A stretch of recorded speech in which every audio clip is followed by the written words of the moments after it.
Ya Allah, sampaikanlah salam kami, cinta kami, rindu kami, maaf kami kepada baginda Nabi Muhammad SAW. Dia selalu ingat kami mengatakan umatku, tapi kami jarang mengingat ia, ya Allah. Sebutan lain untuk ruh. Bumi itu sebutan lain untuk tubuh. Tubuh ini dari bumi, ruh bertempat di langit sana. Maka boleh disebut Allahu nurus samawati wal ard. Allah lah sumber cahaya ruh dan jasad. Maka kita meminta kepadanya. Dan Allah memberikan jalannya. Apa jalannya? Ya ayyuhalladzina amanu sallu alaihi wa sallimu taslima. Wahai orang beriman, dialah nurku.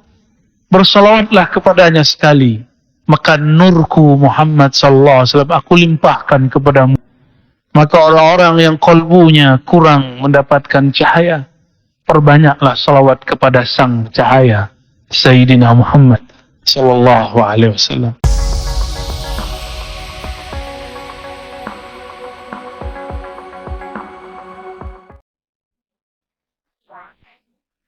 Amma ba'du, Allahumma akhrijna minaz zulumat ila al-anwar bihaqqi Sayyidina Muhammad sallallahu alaihi wasallam nuril anwar. Allahumma akhrijna min zulumatil wahmi wal jahli ila al-ma'rifati wal ilmi. Amin ya rabbal alamin. Insyaallah sesuai yang disampaikan imam kita tadi, sepertinya beliau ini suka sekali nasyid ya. Saya pun dahulu sangat suka, sampai hari ini nasyid-nasyid dari Malaysia. Salah satu yang kita suka judulnya tadi, bila nur cahaya melimpah ke dalam kalbu. Barangkali yang menulis syair ini suka membaca kitab hikam. Wallahu a'lam bishawab. Dan saya senang sekali tadi kita salat subuh yang dibaca pun ayat nur. Allahu nurus samawati wal ard. Semoga semua pujian yang kita sampaikan Allah angkat kepadanya dan menambahkan nur di dalam kalbu kita. Tidak lupa mari kita berselawat kepada Nuril Anwar. Ialah yang disebut mathalu nurihi. Dialah yang disebut nurnya, Nurullah. Oleh karenanya dalam Haikal Ma'arif yang sering saya sampaikan dalam kajian-kajian yang sudah ada, kita membaca Ahmad Ruhullah, Muhammad Habibullah, boleh juga dibaca Muhammad Nurullah. Ini adalah Haikalul Ma'arif, Usulul Ma'rifah. Semua kajian-kajian ma'rifat tidak lebih daripada kajian Nur Muhammad sallallahu alaihi wasallam. Ahmad Ruhullah. Dan yang paling puncak adalah Ahad Zatullah. Tidak lebih dari itu. Namun semuanya terkumpul nanti di akhir zaman pada Al-Mahdi Khalifatullah. Kajian-kajian tentang kemahdian selama pandemi menguat di dunia, semua orang takut. Saya pun diperintah oleh masyayikh saya, kamu bentangkan kajian tentang Al-Mahdi. Dahulu tidak faham hadis-hadis itu, tapi ternyata dengan izin Allah, karena patuh kepada para masyayikh, pewaris-pewaris Rasulullah, kita pun diizinkan Allah mensyarahnya. Meskipun tidak ada yang sempurna, hanya Allah lah yang maha sempurna. Para tuan guru, para masyayikh, para imam, asatiz, para habaib yang dimuliakan Allah. Saya berbicara di sini bukan sebagai orang yang lebih mulia dari antum semua. Namun karena ini saja amanah untuk menyampaikan ilmu-ilmu yang pernah kita gali dari guru. Ilmu ini hanyalah sedikit. Wa ma utitum. Tidaklah kamu diberi daripada ilmu itu kecuali hanya sedikit. Illa qalilah. Tapi sedikitnya bagi Allah, besar bagi kita. Besar menurut kita, kecil menurut Allah Subhanahu wa ta'ala. sesuai dengan yang dikalamkan tadi, maka kami memilihkan daripada kitab Al-Hikam min Ata'illah, hikmah yang nomor 55. Sebelumnya mari kita bacakan surah Al-Fatihah untuk baginda Nabi Muhammad sallallahu alaihi wasallam, para sahabat-sahabat, para tabi'in, wa akhassul khusus li sada sufiyah, wa kadzalik al-imam Al-Arif Billah Ibn Ata'illah As-Sakandari, pengarang kitab Hidam ini, dan semua ulama-ulama ahlu sunnah yang mengajar di negeri kita ini, yang berjuang untuk menyebarkan agama ini. Kita kirimkan untuk mereka semua. Al-Fatihah. A'udzubillahi minasyaitonir rajim. Bismillah.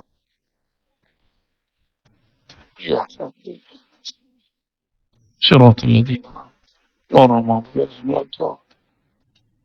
Semoga Allah membukakan berkah Al-Fatihah ini kolbu kita yang tertutup, memberi cahayanya jika ada kegelapan di dalamnya. Qala al-anwar matayal qulubi wal athara. Al-anwar jamak plural daripada nur, cahaya-cahaya.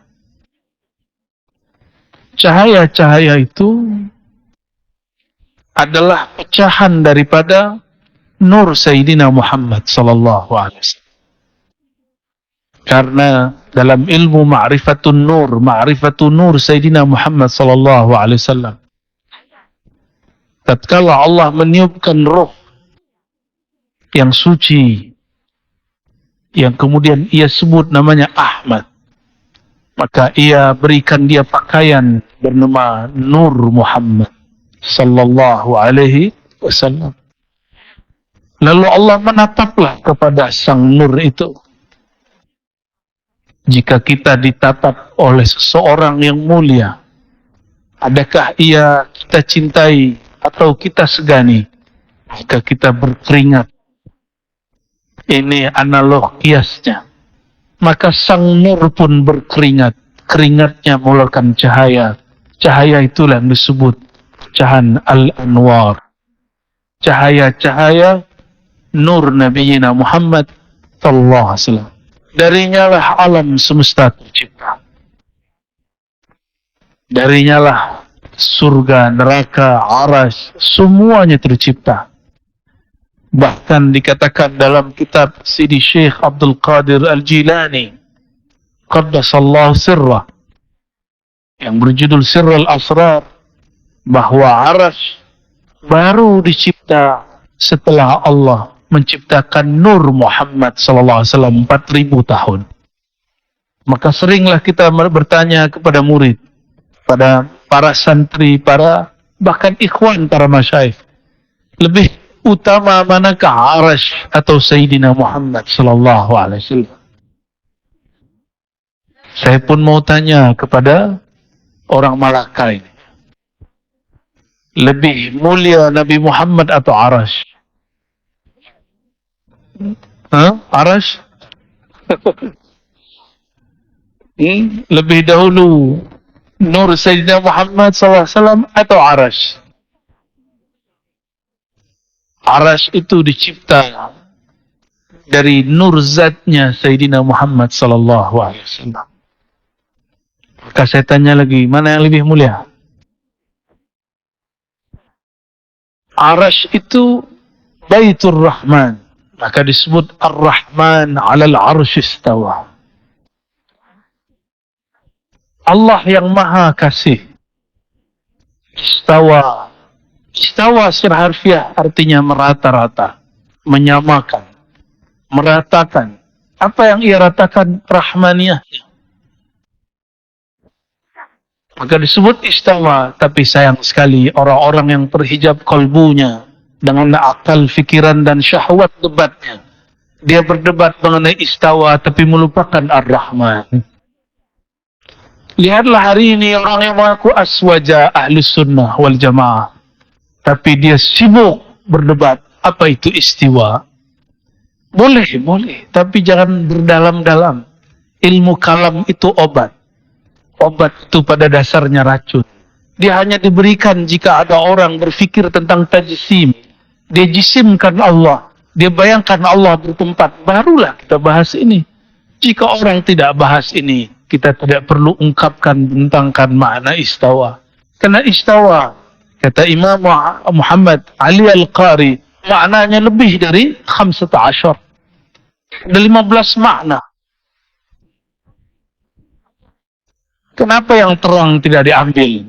Sedangkan di samping saya ada Ustaz terang. Guru terang, beliau dari Sarawak. Ya. Mata Allah fi hayati. Ya. Kenapa yang sudah terang Ar-Rahman tidak diambil? Samping kita juga Syekh Abdul Rahman.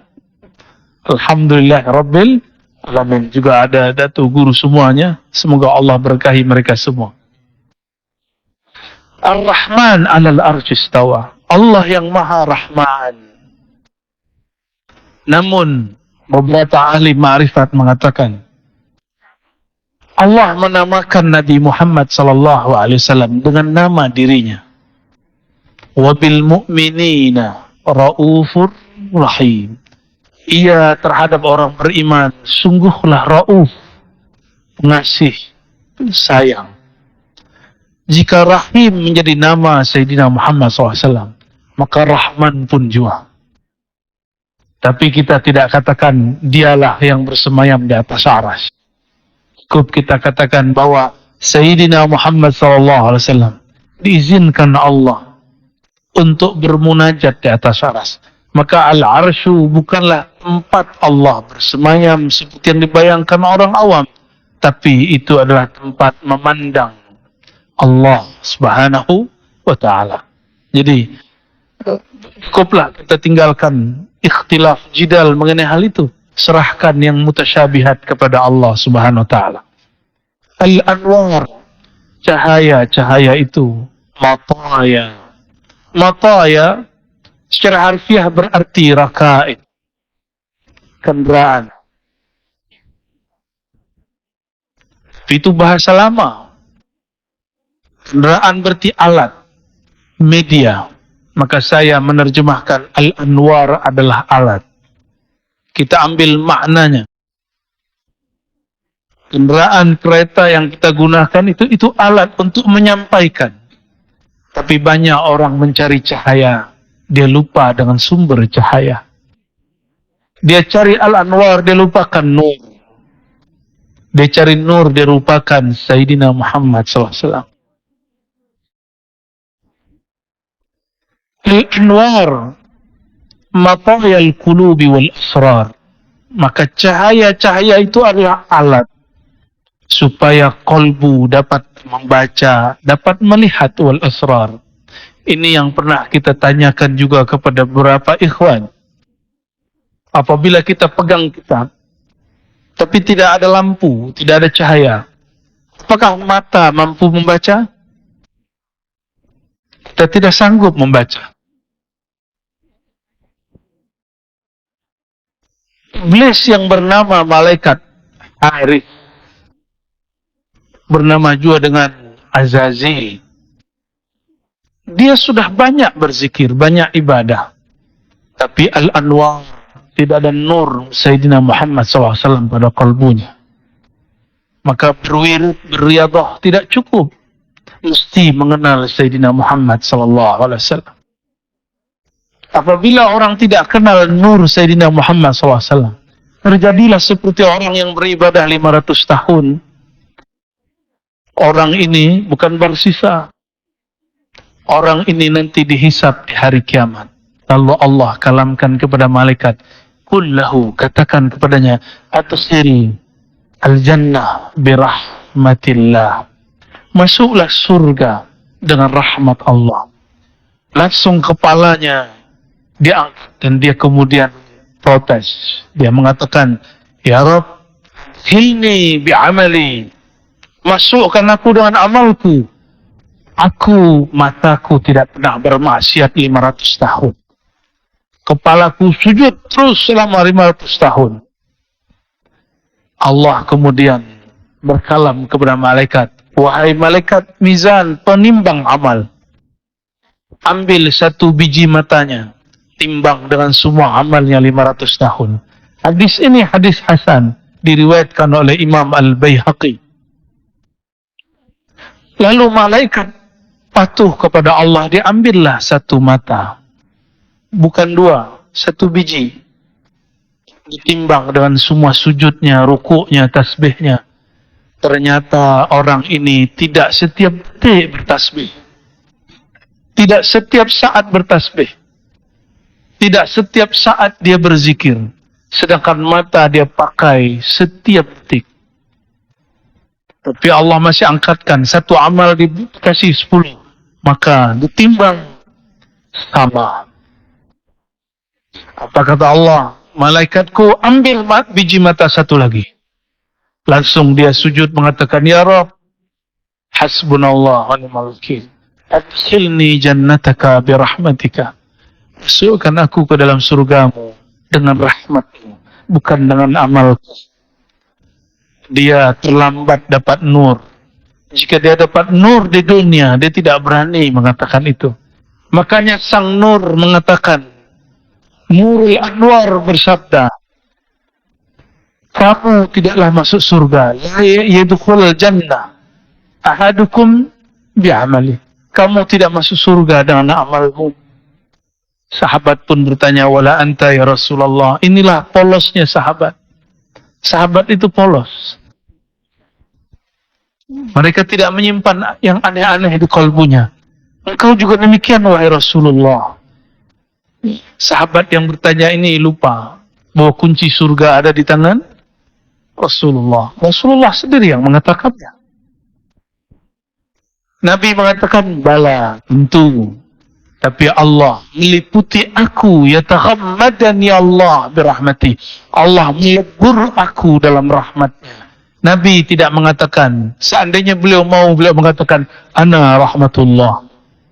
Tapi beliau hanya mengatakan, inilah adabnya seorang Nabi Muhammad SAW. Allah meleburkanku, meliputi aku dengan rahmat. Jika rahmat Allah meliputi Sayyidina Muhammad SAW, adakah terlihat di situ makhluk? Kullu man 'alaiha fan. Semua aja binasa kecuali wajah Allah Subhanahu wa taala. Wajah rahmaniyah ya Allah Subhanahu wa taala. Sahabat-sahabat akhirnya bermakrifat. Maka mereka yang mendengarkan kalam ini tidak akan berani mengatakan, Ya Rabb, masukkan aku surga dengan amal. Tidak berani. Al-anwar matayal qulubi wal asrar. Maka dengan cahaya qalbu dapat membaca isyarat-isyarat Allah. Wal asrar. Asrar jama' daripada sir. Sir itu adalah maktabatul ruh, di mana ruh menyimpan maklumat-maklumat yang disebut ilmu laduni. Sebenarnya setiap saat, setiap detik Allah menurunkan ilham Rabbani ke dalam ruh, tanpa huruf, tanpa suara, bila harfin wala sautin. Namun maknanya disimpan di dalam sir. Lalu kalbu yang bening akan mampu membacanya. Barulah dia menjadi pengetahuan ma'rifat. Barulah menjadi kitab Al-Hikam. Barulah menjadi kitab Ihya Ulumuddin. Barulah jadi kitab Minhajul Abidin. Setelah dia dibaca oleh ruh, oleh kalbu.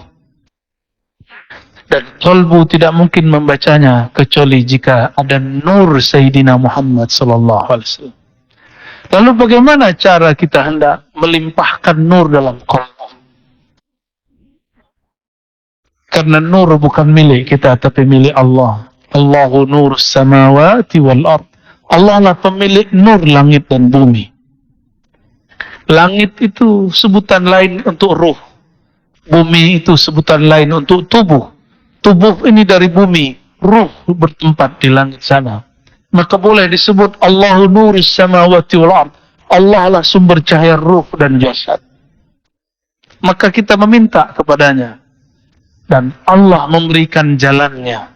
Apa jalannya? Ya ayyuhalladzina amanu sallu alaihi wa sallimu taslima. Wahai orang beriman, Dialah nurku, bersalawatlah kepadanya sekali, maka nurku Muhammad sallallahu alaihi wasallam aku limpahkan kepadamu 10 kali. Man shalla alayya sallallahu alaihi asyara marrat. Siapa yang bersalawat kepadaku sekali, Allah bersalawat dengan nurnya 10 kali. Maka orang-orang yang kolbunya kurang mendapatkan cahaya, perbanyaklah salawat kepada sang cahaya Sayyidina Muhammad sallallahu alaihi wasallam. Allahumma salli wa sallim wa barik alaih. Lalu pada hikmah berikutnya, an-nuru jundul qalb kama anna zulmata jundun nafs. Cahaya itu adalah tenteranya kolbu, askarnya kolbu. Jadi kolbu tidak cari cahaya, tapi ahli kebatinan mencari cahaya, cahaya yang disebut cakra, latifah. Kita tidak menyembah cahaya itu. Umat Sayyidina Muhammad tidak pernah menyembah Sayyidina Muhammad sallallahu alaihi wasallam.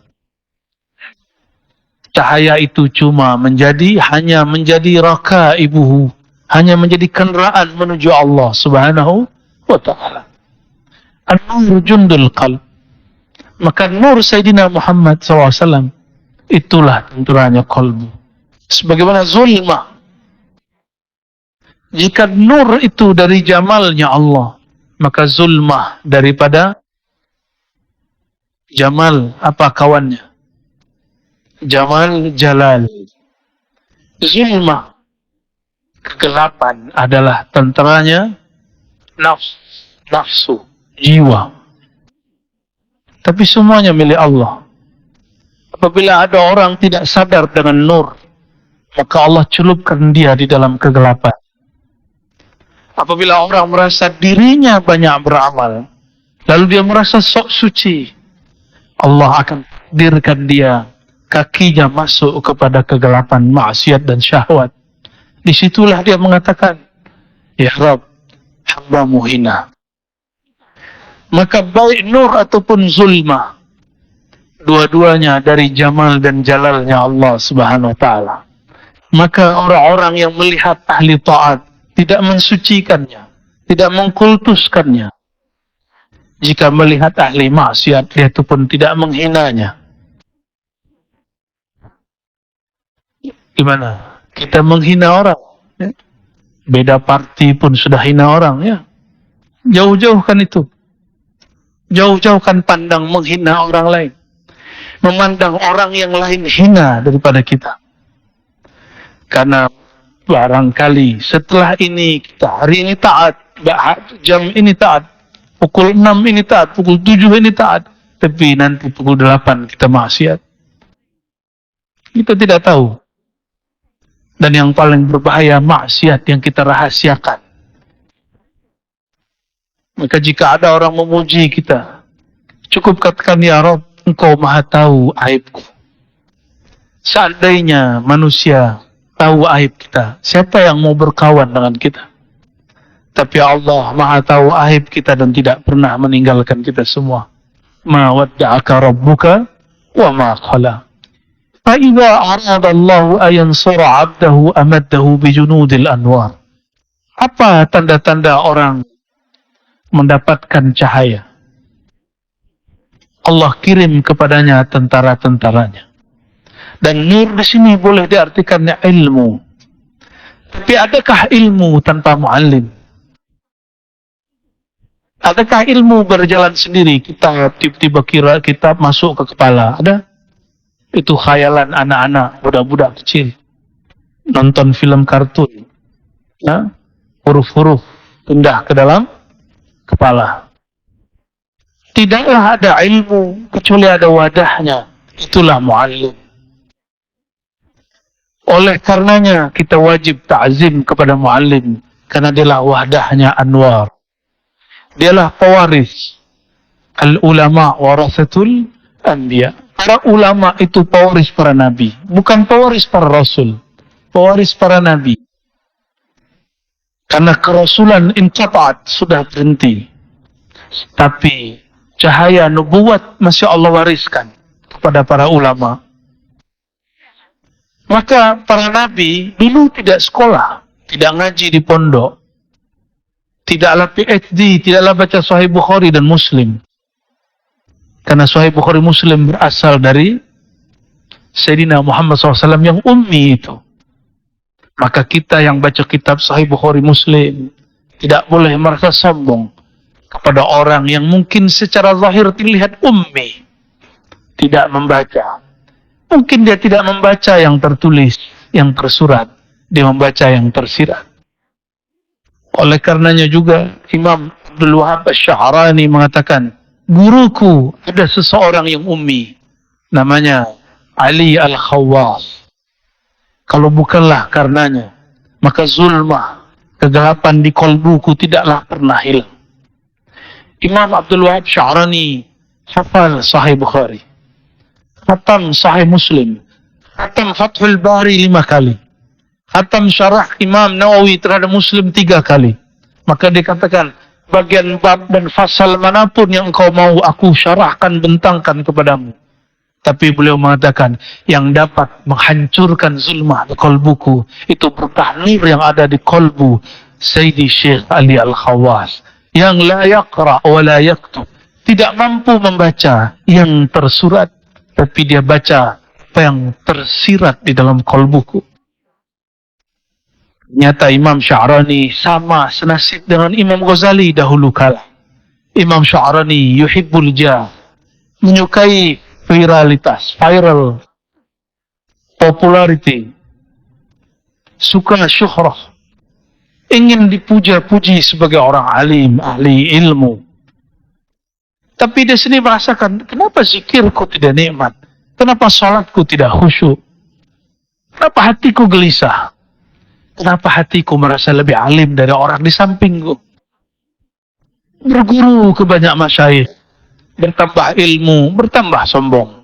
Bertambah ilmu, bertambah keinginan untuk berjidal, berdebat.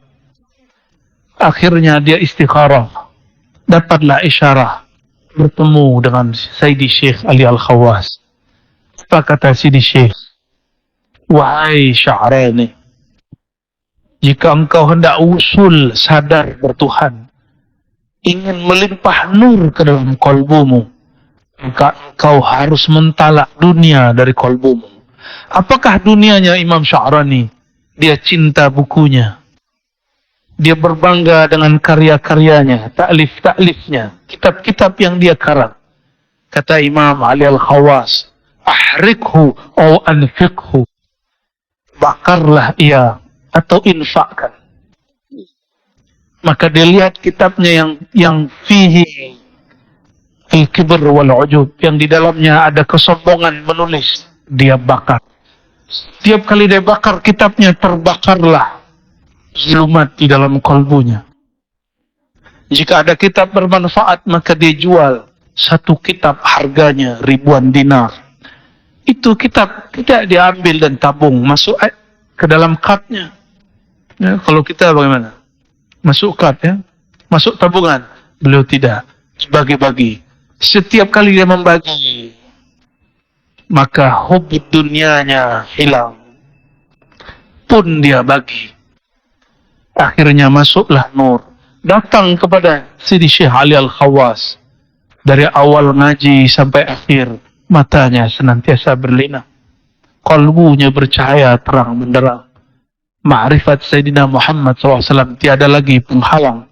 Itulah kisah Abdul Wahab Asy-Sya'rani, yang beliau juga menyarankan kita membaca kitab Al-Hikam ini.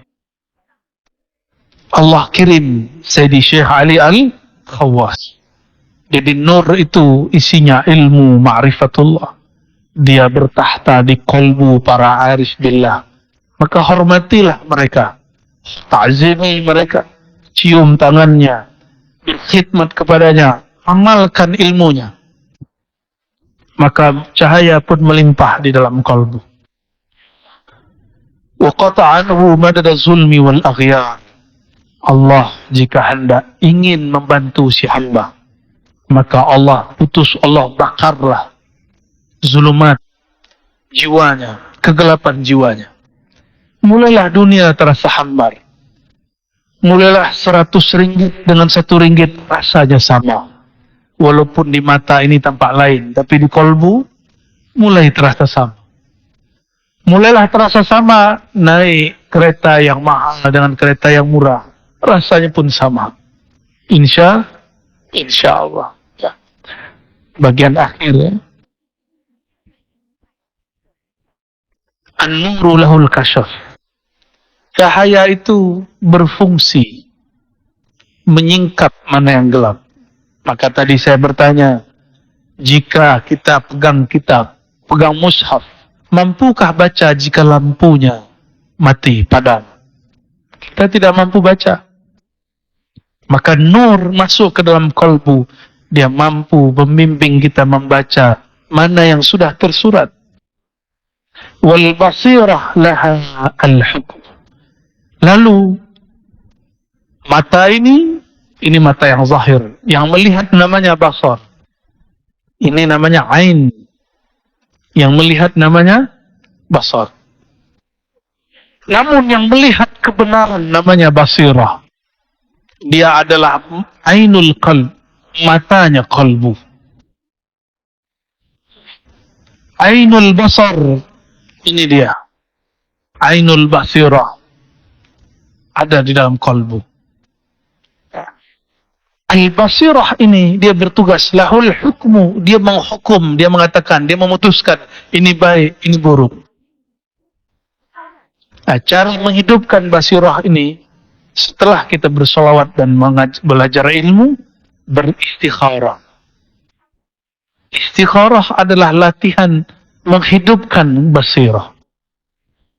Maka setiap hari beristikharahlah dengan semua urusan kita. InsyaAllah kalbunya akan mempunyai mata batin disebut basirah. Dan kalbu itu sendiri yang menjadi wadah daripada nur dan basirah. Lahul ikbal wal idbar. Inilah yang paling penting. Jika kalbu dia sudah mendapatkan cahaya, maka dia akan menghadap kepada Allah. Barulah sah takbir Allahu Akbar, lalu baca wajjahtu wajhiyah. Aku hadapkan wajah kalbuku kepada Allah, pencipta kalbuku, pencipta tubuhku. Tapi apabila kalbu belum bercahaya, maka dia idbar. Lisannya baca takbir, mulutnya berqamat kamit wajjahtu, tapi kalbunya idbar, kalbunya mengingat selain Allah Subhanahu wa taala. Maka ciri-ciri kalbu yang sudah iqbal, dia sudah mentalak dunia di kalbunya walaupun masih ada di tangannya. Jangan talak dunia dengan tangan. Tubuh ini masih perlu dunia. Yang Allah pandang bukan tangan kita, yang Allah pandang kalbu. Dan Allah Maha Pencemburu. Sebentar saja ada nama selainnya di kalbu, Allah cemburu. Jangan buat Allah cemburu. Jangan buat Sayyidina Muhammad SAW cemburu. Allah ghayur, lebih cemburu, aghyar, lebih cemburu daripada seorang suami terhadap istrinya atau istri terhadap suaminya. Allah lah yang paling berhak cemburu, yang tidak boleh ada nama selainnya di dalam kalbu. Maka dalam hadis Nabi dikatakan izhad fid dunya yuhibbukallah. Bagaimanakah caranya menjadi kekasih Allah? Izhad fid dunya. Zuhudlah di dalam dunia, bukan anid dunia. Berarti bukan izhad tinggalkan dunia, bukan. Engkau bergelimang dunia, tapi izhad fid dunya. Tapi jangan masukkan dunia ke dalam kalbumu. Yuhibbukallah, Allah langsung cinta kepadamu. Kalau kita suka meminjam memakai punya kawan, punya tetangga, tetangga tidak senang. Izhad fima bi'aidin nas. Tahanlah dirimu, jangan gunakan punyaan kawan-kawanmu, tetanggamu, maka kawanmu akan senang kepadamu. Coba kawan kita yang suka pinjam duit, jika dia call kita, angkat enggak? Enggak. Wah, minjam duit lagi nih, ya. Tutup. Tutup pintu. Sepertinya mau pinjam kereta lagi nih, ya. Kita kunci pintu. Begitu juga Allah Subhanahu wa Ta'ala. Bapak Ibu tahu, tuan, puan, sahabat, saudara-saudari kimakan Allah, inilah sedikit mengenai hikam. Masih banyak yang belum kita syarah mengenai hikam. Semoga Allah Ta'ala melimpahkan nur di dalam kalbu. Bagaimana caranya? Perbanyak salawat. Tapi sebelum bersalawat, mulai dengan syahadat. Setelah syahadat, bersihkan dulu anggota tubuh dan bersihkan juga kalbu, sehingga nurnya tidak campur aduk dengan cahaya, dengan kegelapan.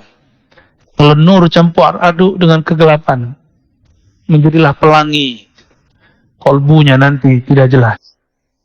Bersihkan dulu, istighfarkan. Istighfarkan dengan istighfar batin. Baru setelah itu berselawat. Maka siapa yang belum mantap, kuat azamnya mengambil ilmu dari seorang syekh, perbanyaklah salawat. Karena salawat ala Nabi SAW mursyidun yurshiduhu ila syekh. Nanti salawat dia akan hantar dia kepada mursyid. Maka ciri-ciri orang-orang dapat cahaya, dia cinta salawat. Dan yang kedua, dipertemukan dengan guru yang kalbunya bertahta nur Sayyidina Muhammad sallallahu alaihi wasallam. Bagaimana Ustaz? Puas? Ada soal jawab? Ada? Tak? Ya.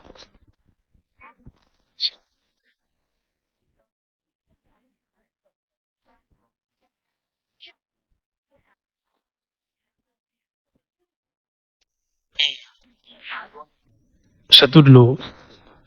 Hasbi Rabbi Jallallah ma fi qalbi ghairullah. Nah. Nur Muhammad sallallahu. Ya. Tidak ada orang yang ingkar mengenai hasbi Rabbi Jallallah. Itu pertanyaannya, ya. Cukuplah dalam kalbuku hasbi Rabbi Jallallah. Cukuplah bagiku Allah, kehebatan Allah. Ma fi qalbi ghairu. Tiadalah di kalbuku. Sebenarnya ini ada dua cara. Pertama, karena kalbu kita belum bertahta nama Allah, ini akan dia doa. Tiada di kalbuku ya Allah kecuali nama Engkau. Benarkah kalam ini? Atau kita masih berdusta kepada Allah? Karena nama Allah belum penuh di dalam kalbu, ini jadi doa. Maka kita maknai, ya Allah, jadikan kalbuku berlimpah dengan namamu. Ma fi qalbi ghairullah. Namun ada yang mengiskal, ya, mengingkari. Tambahan berikutnya, Nur Muhammad sallallahu. Itu yang diingkar. Nah, itu bagian dari ilham Rabbani yang diturunkan kepada para aulia. Saudara-saudari kemakan Allah, bid'ah menurut ahli usul fiqih, ma lam yadulla alaihi dalilun syar'i, yang tidak ada dalil syara'nya. Tidak ada dalil syara'nya. Salah satu dalil syara' apa itu? Ada masadir ahkam syar'iyah, Quran, sunnah, ijma', qiyas. Ada yang mukhtalaf, urf, masalihul marsilah. Urf itu tradisi ulama yang dipakai masyarakat, rakyat, umat. Masalahat juga ijtihad ulama. Ijtihad zahir. Ulama, fuqaha. Maka jika ada maslahat walaupun tidak ada dalam Al-Quran dan Sunnah, dia bukanlah bid'ah. Sama, li ma'rifat pun mereka punya masadir selain maslahat uruf, selain qaulus sahabi. Apa itu? Man ra'ani fil manam faqad ra'ani, man ra'ani faqad ra'al haqq. Siapa yang bertemu aku dalam mimpinya, dia akan bertemu aku dalam jaga. Siapa yang bertemu aku, qadar dia benar-benar bertemu aku. Fa inna syaitan la yatamatsalu bi. Karena syaitan tidak pernah menyerupai aku. Tubuh Sayyidina Muhammad SAW sudah wafat. Tubuhnya, ruhnya wafat. Yang mengatakan Nabi mati, su'ul adab. Karena ayatnya mengatakan la taqulu liman yuqtalu fi sabilillahi amwat. Jangankan sayyidus syuhada, sayyidul anbiya, para syuhada yang bukan nabi, bukan wali besar, di syuhada saja. Tidak boleh kita katakan amwat. Maka saya bertobat kepada Allah jika dahulu pernah mengatakan nabi mati. Ini su'il adab. Allah yang larang. 2 kali ayatnya mengatakan la taqulu. Jangan pernah engkau katakan dia mati. Itu syuhada. Lebih mulia syuhada atau anbiya. Dan Sayyidul Anbiya wal Mursalin Sayyidina Muhammad sallallahu alaihi wasallam. Apa dalil Nabi Allah hidupkan selalu? Orang yang ucapkan salam kepada beliau, raddallahu alayya ruhi. Hadis sahih riwayat Imam Abu Daud dan imam-imam yang lain. Allah kembalikan ruhku. Jika ruh dikembalikan, ayat pun Allah wujudkan. Maka ahlullah al-mushtaq ila Sayyidina Rasulillah, jika dia bersolawat kepada Nabi, dia merasakan Nabi itu hayyan, yusallim alaih, yarud salam alaih. Maka jangan heran jika ada Habib Fulan, dia merasakan hadirnya Sayyidina Muhammad sallallahu alaihi wasallam. Bukan khurafat. Itulah maka kemudian muncul lafaz ini. Terbit kalam ini. Terbitnya di dalam kalbunya, dia kalamkan. Siapa yang menerbitkan kalam ini? Allah juga. Allah yang mengilhamkan kalam ini. Nur Muhammad sallallahu. Jadi kalimat-kalimat ini bukanlah bid'ah. Ya. Termasuk sholawat-sholawat. Tidak boleh ulama dia rangkum-rangkum sendiri. Ulama-ulama arif billah, kalbunya, ruhnya dapat ijazah secara rohani dari Rasulullah.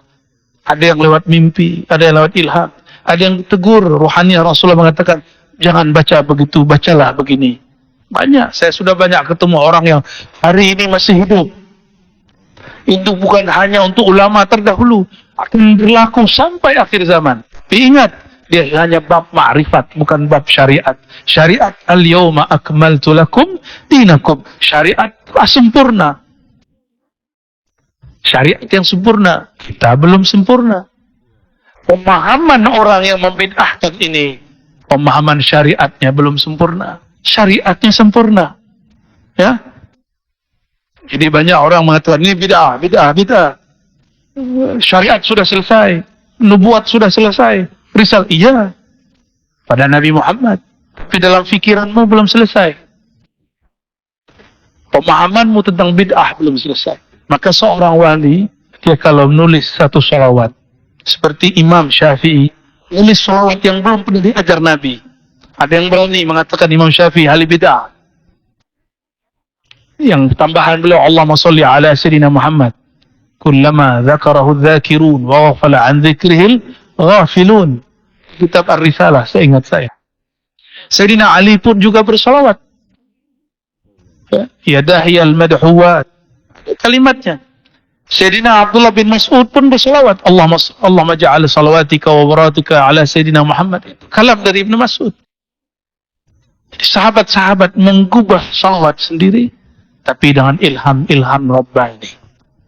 Karena ilmu ma'rifat terus diwariskan kepada para awliya, para ulama. Tapi ilmu syariat sudah terhenti pada Sayyidina Muhammad SAW. Nah, dalilnya apa? Al-ulama warasatul anbiya. Mengalir terus. Wa may yattaqillah. Siapa yang takwa kepada Allah, maka Allah langsung ajar dia. Yu'allimullah. Allah langsung ajar dia. Tapi takwa itu ada mursyid juga yang mengajarkan. Sudah terang ya? Mau berangkat kerja ya? Ya. Izin ke Bu ya? Gimana? Imam Mahdi. Imam Mahdi perlu 12 fasa. Ya, cukuplah ya. Cukup. Ya, sedikit sajalah.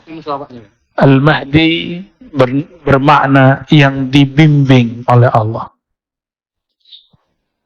Al-Mahdi, tidak semua ulama itu Mahdi, tapi Mahdiyin mungkin. Al-Mahdi Nabi khaskan dengan kalamnya ismuhu ismi. Ada dua hadis. Hadis Abu Dawud. Isimnya isimku. Isim bukan sekedar nama, tapi isim ulu wasumu. Dan alamat itu maknanya tanda-tanda dan ketinggian darjah. Itu makna ismuhu ismi. Nabi Muhammad SAW mengatakan, ana Muhammad, ana Ahmad, ana Mahi, ana Aqib.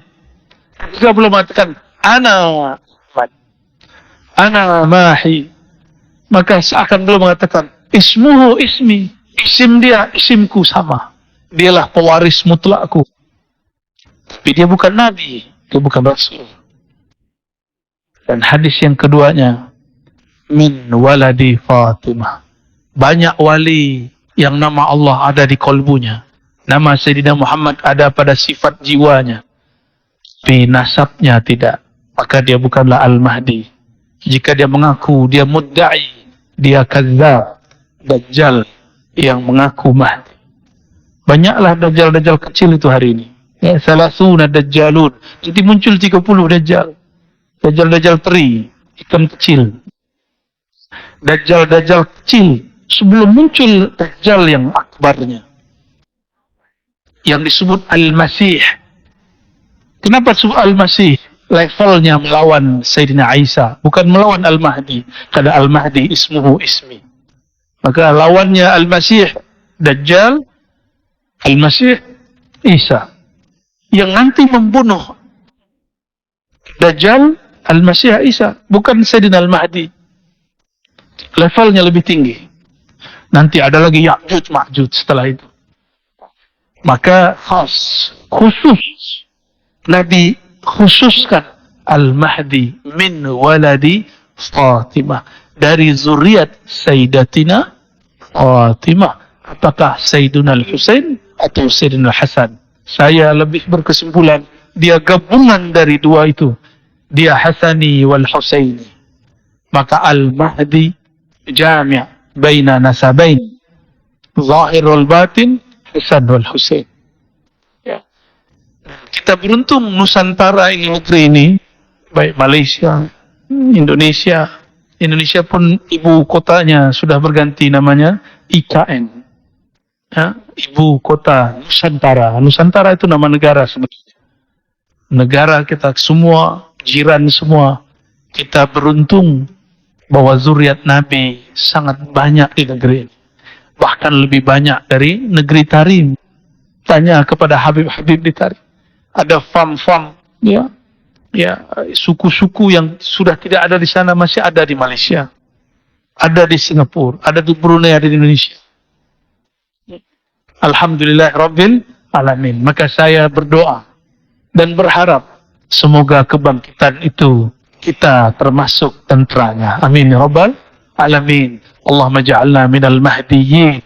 Ya Allah, jadikan kami orang yang layak menjadi tentara-tentara Al-Mahdi.